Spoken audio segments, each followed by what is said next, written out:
ถูกนะว่าแต่บนเดินละมุ้งปีนี้เป็นใส่กันอยู่ใส่กันเลยลงมาเลยต้องไงก็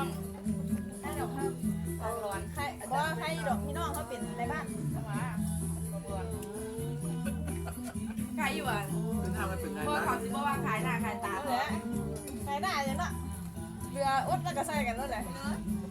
แล้วคนนั้นเราเปิดด่างใส่ละกูกับใส่กระเพาะไปสวนด่างเลิ่นมาสวนด่างเลิ่นมาจ้า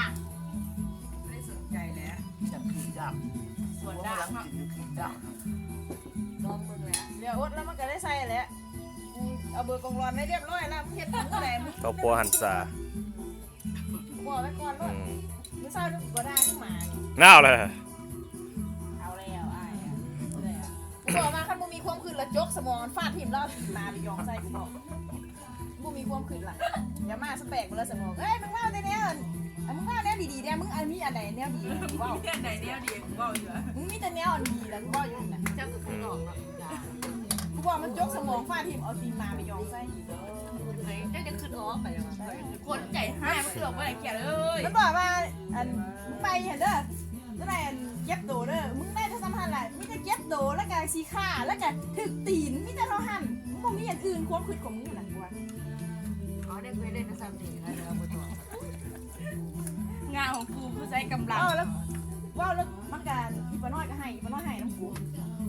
ตลาดเราตลาดเมื่อเช้าที่หาไปเช้าหาเลยเพราะเราถามไปตื่นมา3 โมงป่ายหันปน้อยตื่นแล้วนอนน้ำลูกหันให้มันนอนอยากให้มันนอนหันนะว่าอยากให้มันลุกหันนะแต่4 โมงยังลุกขึ้นมาแหละก็โทรหาผัวหันยังอยู่ห้านเกมหุ้นแล้วโทรศัพท์เอาไว้น้ำบักโต4 โมงป่าย15มึงบอกเราแล้ววะมึงไปบอกมาแล้ววะให้มันเข้ามาน่ะปน้อยมันตื่นยังนอนอยู่โตหันน่ะไปนอนอยู่ห้านบักนิ้วค่อยโดนนูนฮะบักตี้เราไปดิ้นเกมแล้วทำใจอีกเอารถไปส่งลูกกูก็มาส่งกระกับขึ้นไปกับ5 โมงยังแล้ว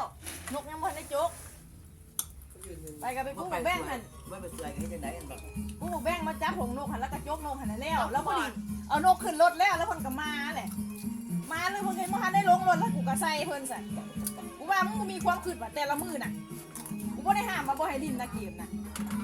ลิ้นก็ให้มันหู้โมหู้ยามมาตัวลูกน่ะมันตื่นซุมือมึงบ่มีตาปะกูว่าน่ะ มันบุกปากปะเอ๊ะปาก นั่งเข้าไปในเฮือนบ่ปากข่อยว่าเป็นตาสร้างอะไรข่อยบอกมันไปตายเปลี่ยนมาซะกูว่าน่ะตายเปลี่ยนมา ตัวนี้ดิ ก็ต้องอยู่แหละนี่เป็นคนแหละ มาหรอนี่นะมันตลาดได้มาตัวนี้ ความคืดความอ่านมันมีอย่างแต่ละมือน่ะอันใดอยู่เฮือนนี่กูหาพี่ซ่อบ่ทุกอันยกสมองนึกทิ่มดีแต่กูบ่ว่าเอาตีนกูไปยองใส่เรื่องว่าเอาตีนมาไปยองใส่ จบ